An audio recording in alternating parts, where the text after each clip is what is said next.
Goeiemôre vriende en baie welkom by vanoggend se erediens. Ag, dit is sommer vandag 'n lekker voorreg om hierdie kinderdiens ook so saam met julle te kan begin. En ek hoop al ons kinders sit sommer lekker baie naby, want vandag is spesiaal ook vir julle. En ons hoop dat julle ook hierdie digitale diens sommer baie gaan geniet vandag. Ons raak net gou so 'n oomblik stil en dan gaan ek die foto met die seën uitspreek. Die Here sê, waar 2 of 3 in my naam saam is, daar is ek by hulle. Genade en vrede van God die Vader en Christus Jesus, ons Verlosser. Amen.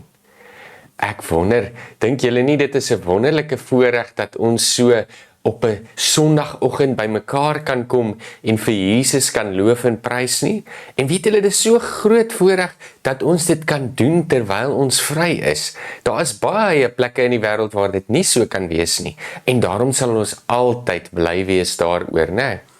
Nou vandag wil ek ook 'n geleentheid gee waar elkeen van ons stil kan word voor Jesus en vir hom kan sê van al daardie goed wat ons gedoen het, waaroor ons eintlik so 'n bietjie spyt is. En daar is mos baie van daardie goed, nê? Want ons is mos maar mense en ons is mos nie perfek nie. En ons maak foute selfs al is dit nie ons bedoeling om dit te doen nie. Partykeer as ons terugkyk, dan dink ons, ek het nou nie bedoel om so lelik te wees met daai maatjie nie. En ek het nou eintlik 'n paar mense seer gemaak en lelike dinge gedoen, maar eintlik het ek dit nie bedoel nie. Dis nie wie ek wil wees nie. En weet julle, as ons dit besef, dan kan ons altyd weer na Jesus toe gaan en vir hom gaan sê, hier is ek, Jesus, help my asseblief, vergewe my en help my om nie weer op dieselfde pad te loop nie. En kom ons gee nou so 'n oomblik waarin elkeen van ons sommer ons skuld ook voor Jesus gaan bely. Kom ons sluit die oë en dan doen ons dit gou in stilte.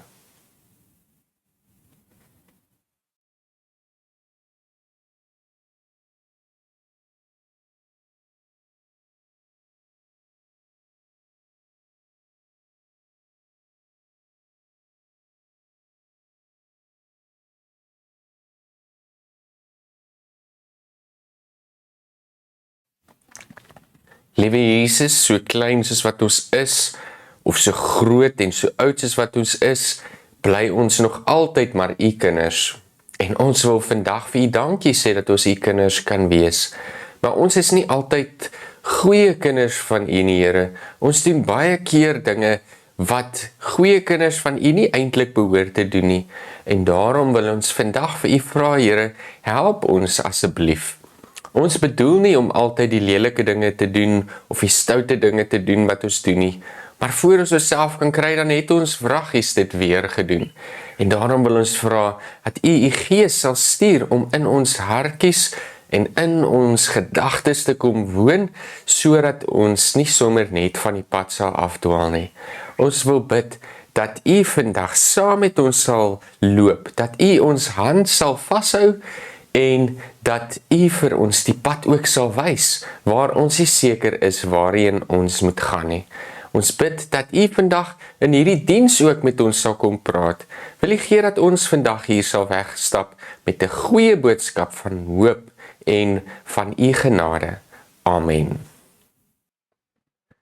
Vriende, ek wil vandag bietjie begin met 'n mooi beeld wat ek vir julle wil wys. Sien julle hierdie prentjies hierso?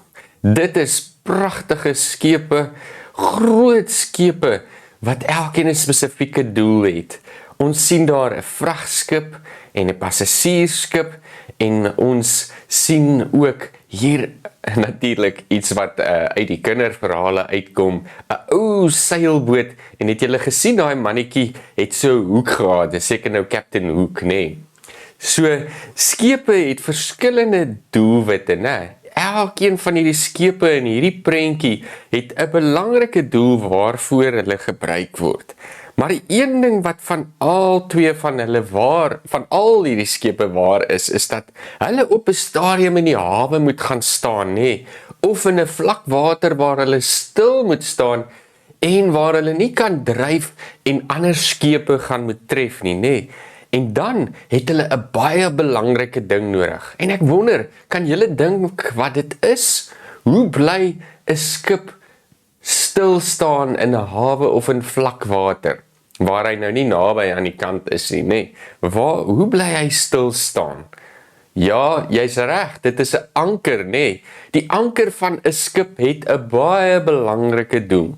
En hierdie anker, so groot soos wat hy is en swaar soos wat dit kan weeg, is nie eintlik wat hom stil hou nie, nê? Het julle dit geweet? Ek het altyd gedink dat dit die gewig van die anker is wat hierdie skip dan stil hou, nê? En dat hy nou vasgemeer is met daai verskriklike tande in die grond. Maar daar is 'n bietjie iets meer daarin. En voordat ons daarby kom, is dit belangrik dat ons ook hierdie beeld aan vashak. Want ons lees van 'n plek in die Bybel waar daar ook hierdie beeld gebruik word van 'n anker.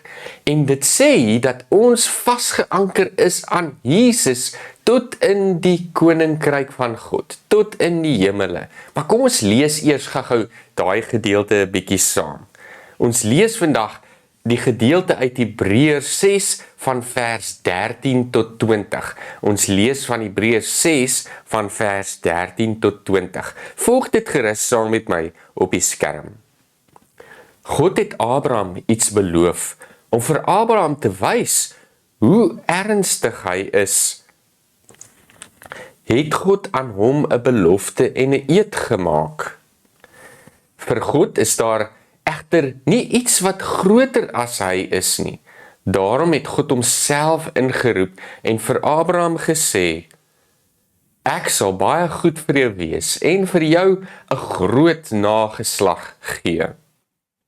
Abraham het geduldig gewag tot God gedoen het wat hy beloof het. Soos ek gesê het, as iemand 'n eed neem, roep hy die gesag in van iets of iemand wat groter is as hy. Dan twyfel niemand meer dat die persoon ernstig is oor wat hy sê nie. Daar is nou twee dinge wat soos 'n paal bo water staan en nooit verander sal kan word nie. Daar is die belofte van God en die eed wat hy geneem het. En God kan nie lieg nie. Ons wat na God toe is om gered te word, kan daarom verseker weet dat God sy beloftes sal hou. Om God so te vertrou is soos 'n geestelike anker. Dit verbind ons ook direk met God self in die heiligste van heilige plekke. Jesus, wat die pad na God vir ons oopmaak, is klaar daar ter wille van ons. Hy is mos as hoëpriester op dieselfde manier as wat Melchisedek 'n priester was. Tot sover hierdie skriflesing vir vandag. Kyk net vir 'n oomblik hoe pragtig is hierdie beeld, nê? Sien julle die pragtige sterre daar met die kruis wat daar staan? En dit is so simbolies van Jesus wat die wêreld regeer, die ganse heelal regeer en vir ewig regeer, nê? Nou goed, kom ons dink 'n bietjie saam oor hierdie gedeelte wat ons vandag gelees het. Want hierdie gedeelte sê vir ons as gelowiges iets baie belangrik. Die eerste ding wat hierdie skrywer van die boek van Hebreërs doen, is om ons terug te vat al die pad tot by Abraham, waar God se verhaal met Israel begin, nê? En daar in Genesis 22 lees ons dat God gevra het vir Abraham dat hy sy enigste seun Isak moes vir hom gaan offer het. Maar Isak het nie geweet wat gebeur nie. Hy het gesien hulle gaan 'n offer bring aan die Here, maar hy sien op pad soontoe, maar hulle het dan nie enige diere of enige iets nie. En hy vra vir sy pa, maar pa, wat gaan ons nou eintlik vir die Here offer? En Abraham antwoord vir Isak, Isak, my seun, moet jy jouself nie bekommer nie, want die Here sal voorsien. Wetend eintlik dat God vir hom gevra het om vir Isak te offer, né? En dan, wat doen die Here? Hy sien dat Abraham gaan luister na wat God vir hom gesê het, nê?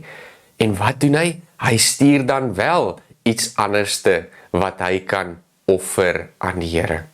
En Isak bly gespaar.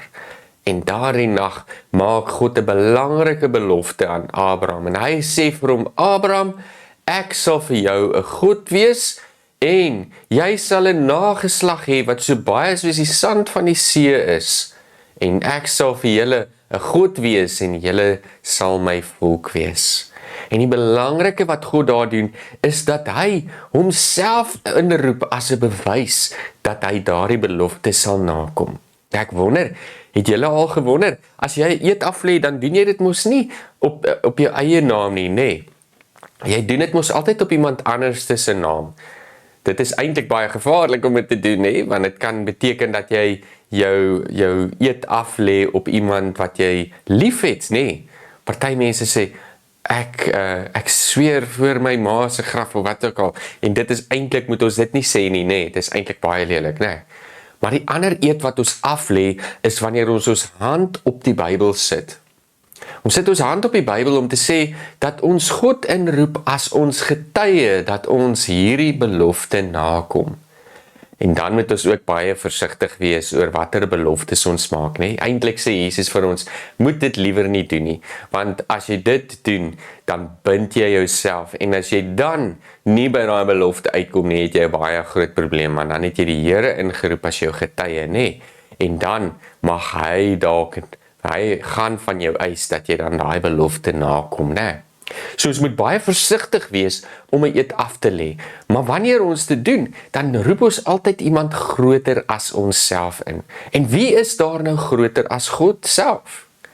So as Jesus hierdie eed aan Abraham aflê, dan sê hy dit op homself. En weet julle wat? Die wonderlike van alles is, dat God die volle verantwoordelikheid vir hierdie verhouding met homself en sy volk, die kinders van Abraham, op homself geneem het. En ons sien dit ook, dat hy by daardie eed gehou het, deur Jesus Christus, wat vir ons gesterf het. Wanneer Jesus Christus vir ons aan die kruis sterf, dan beteken dit, dat God gesê het, weet jy, ek kan sien, dat julle nie hierdie ooreenkoms tussen my en julle kan hou nie. En daarom sal ek die prys betaal. Julle skuld eintlik so baie, maar ek sal daardie skuld op myself neem. Ek sal dit myne maak. Ek sal dit vir julle betaal, sodat ek en julle net weer in 'n goeie verhouding met mekaar kan wees. Is dit nie wonderlik hoe groot God se genade vir ons is nie? Dis wat hierdie gedeelte vir ons sê. En hy sê, ons is geanker in daardie feit. Die feit dat God 'n God is wat 'n eed afgelê het om altyd vir ons 'n God te wees en altyd aan ons getrou te wees, en dat hy beloof het om altyd by ons te wees. Dis die eed en die belofte, nê? En dit anker ons. Dit is in Jesus, dis aan Jesus Christus wat ons eintlik geanker is tot in die hemel toe, nê? Want dis wat hierdie gedeelte sê. Kom ons gaan net gou vir 'n oomblik daar terug. Jesus wat die pad na God vir ons oopmaak, is klaar daar ter wille van ons. En waar is hy? Jesus verbind ons direk met God self in die heiligste van heilige plekke. En hierdie heiligste van heilige plekke is mos geen ander plek as die koninkryk van God self, nê. Hy beloof ons dat ons in Jesus, aan Jesus geanker is, en dat ons nooit weg sal dryf van sy genade, en dat niemand ons ooit van hom sal kan wegneem nie, nê. So, partykeer, dan twyfel ons mos, nê. Ons dink aan al die slegte goed wat rondom ons gebeur. Ons dink aan die baie storms wat rondom ons woed. En daardie storms lyk partykeer soos ons seer kry, soos wanneer dit met ons nie so goed gaan nie. wanneer ons hartseer is oor dinge, en wanneer die lewe partykeer vir ons 'n klomp shots gooi, nee. Wanneer die lewe ons met vuishoue slaan, dan voel ons altyd of partykeer ten minste, dat ons wegdryf van die Here af, nee, soos daardie groot skip wat nie geanker is nie. Maar weet jy wat? Ek en jy het 'n anker. Ons is geanker aan Jesus Christus, en solank as wat ons aan hom geanker is, kan ons maar 'n bietjie beweeg, rondbeweeg en so aan, en die storms gaan kom en so aan, maar niks gaan ons wegvat van Jesus nie. Niks gaan ons wegvat van die koninkryk van God nie. Nou kom ons gaan net 'n bietjie weer terug na daardie beeld van die anker wat ons vroeër gesien het. Want die anker het 'n baie belangrike rol. Ja, ons sien hoe hierdie anker nou daar op die seevloer lê, en hierdie is 'n baie ou anker, nee, ek dink dis waarskynlik 'n anker wat verlore geraak het, nee. Hy lê daar in die seevloer en pas, en hy grip lekker daar in die seebodem. Maar het julle geweet dat dit nie net die anker alleen is nie. Dit is hierdie anker saam met die ketting wat aan die anker is, wat maak dat hierdie skip kan stabiel bly. En het julle ook geweet dat as ons 'n anker afgooi, dan moet ek nie die anker net afgooi vertikaal, met ander woorde teen 'n 90 grade hoek nie, want dit gaan dan nooit die skip vashou nie. Nee, ons gooi die anker 90 grade af, en dan kan julle sien daardie pyltjies op die skerm wys na ek gaan nou dit in Engels sê, ek kan nou vir die oomblik nie die Afrikaans onthou nie, dit wys die current, nee, die vloei van die water. So, as jy gaan anker gooi met 'n groot skip, dan gaan jy teen die current inseil, of in ry, en dan gaan jy die anker afgooi 90 grade, en dan gaan jy toelaat dat die skip teruggaan met hierdie vloei van die water. Sien julle daar bo is die wind ook, nee? So die wind en die vloei van die water moet in dieselfde rigting wees.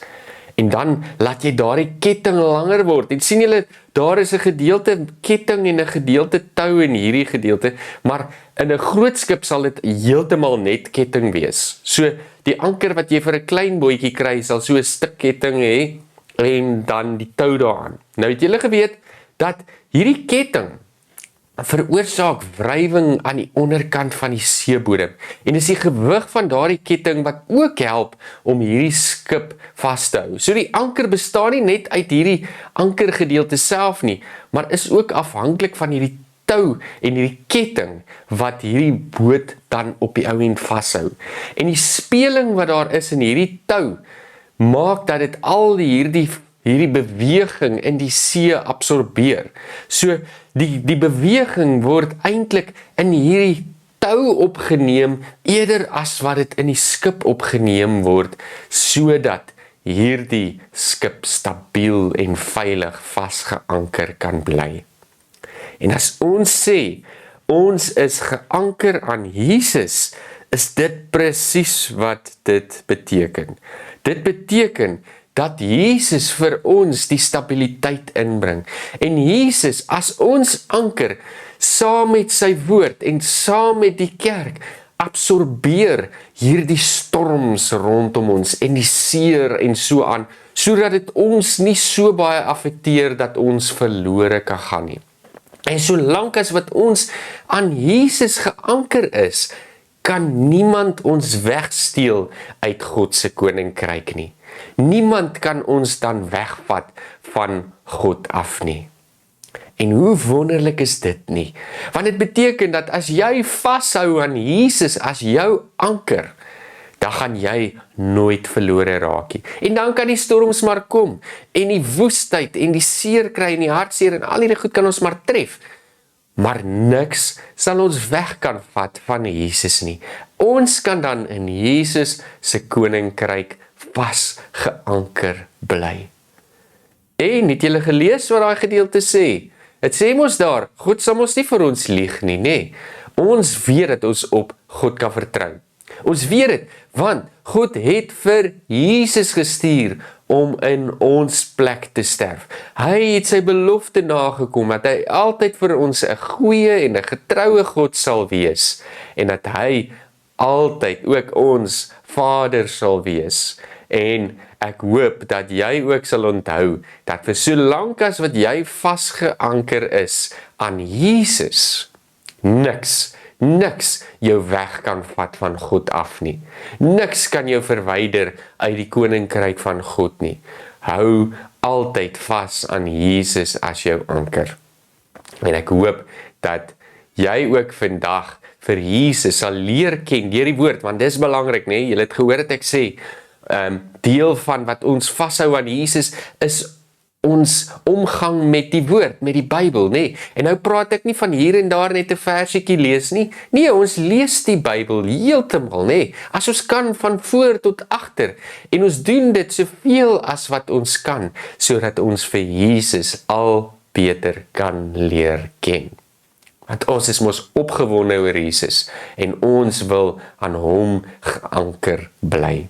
En solank as ons aan hom geanker is, weet ons is kinders van God en niks kan ons van sy koninkryk af wegsteel nie. En maak nie saak wat se storms daar in my lewe kom, wat dit deurmekaarheid daar is, watter lelike goed daar ook al gebeur nie. Solank as wat ek vashou aan Jesus, het ek altyd 'n veilige plek in God se teenwoordigheid, in sy koninkryk. Amen. Kom ons bly net so sit en aanbid ons saam. Here Jesus, baie dankie dat ons aan U geanker kan wees. En omdat U die anker is wat ons vashou aan U koninkryk, weet ons dat die storms en alles maar kan kom, maar ons sal nooit van U geskei wees nie. Ons wil altyd aan U vashou, aan U vashou as ons anker, Here, en ons wil met opgewondenheid al meer en meer van U leer, sodat niks ons kan beweeg nie. En ons in die slegste van tye altyd geloof kan hou. En terwyl almal anders te twyfel en hartseer raak en verlore raak, wil ons vashou aan ons geloof, sodat ons net sekerheid kan hê, Heer, sodat ons op die ou end kan sterk staan en nie wegdryf nie, Heer. Ons wil altyd in U koninkryk bly. Ek wil vandag bid vir elkeen van die kinders wat inskakel, elke ouma, oupa, oom, tannie, ma, pa, vriende van ons, wil ek voorbid. En ek vra, Heer, wil U ons ook vandag weer opnuut aan U anker. Ons kom weer vandag opnuut na U en ons gee ons lewens vir U. En ons vra U, Here, help ons om nooit U as ons anker los te maak nie. Help ons om, wanneer dit nodig is, U ook saam met ons te vat en in hierdie lewe te gaan vaar. Maar wanneer ons stil staan, dan weet ons, Here, ons kan U as ons anker gebruik en dan sal ons nooit verlore gaan nie. Dankie, Here, dat ons deel kan wees van die koninkryk. Dankie dat U die prys betaal het deur Jesus Christus, sodat ons waarlik vry kan wees. Help ons in hierdie week, Heer, en wil U gee dat wat ons sal doen, soos U kinders. Amen. Wat 'n wonderlike voorreg om vandag saam met julle hierdie tyd te kon spandeer. En ek hoop elkeen van julle sal ook onthou, solank as wat jy vasgeanker is aan Jesus, het jy niks meer nodig om voor bang te wees nie. Maak nie saak wat se storm sal kom nie, jy sal nie wegdryf nie. Jesus het jou, hy hou jou vas. Kom ons ontvang nou ook die seën van die Here. Mag die genade van die Here Jesus Christus, die liefde van God en die gemeenskap van die Heilige Gees met jou wees. Amen. Ek wil julle graag uitnooi om ook vir die afkondigings hierna te bly. As jy voel dat jy graag 'n bydrae ook wil lewer tot ons bediening in die Hervormde Gemeente Oos-London en NG Gemeente Nehoen wat saamwerk, kan jy gerus so doen deur een van hierdie twee se besonderhede te gebruik en jou bydrae te lewer, of die makliker manier is sommer net om aan die onderkant van hierdie YouTube video te gaan en dan sal jy sien daar's twee skakels, Yoco skakels wat jy kan volg waarmee jy met jou debiet of kredietkaart 'n bydrae kan maak. En as jy 'n kind is, asseblief vra eers vir mamma en pappa, hoor. Maak seker jy vra vir hulle vir hulp, hoor. Broers en susters, dan wens ek vir julle 'n wonderlike week toe en mag die Here jou sommer baie seën. Ek wil julle sommer ook net herinner dat ons volgende Sondag die 30ste November ons Kersangdiens het en jy is so welkom om dit by ons te kom bywoon. Ons is by 101 Bonsabay Straat hier in Beacon Bay in Oos-London. En as jy in die omgewing is, kom kuier gerus saam met ons. Na die Kersangdiens geniet ons ook heerlike nageregte saam en ons geniet dit sommer net lekker om dan sommer so saam met mekaar te kuier. Ek wens vir jou die beste van weke toe. Tot volgende keer. Bly gerus vir 'n paar afkondigings.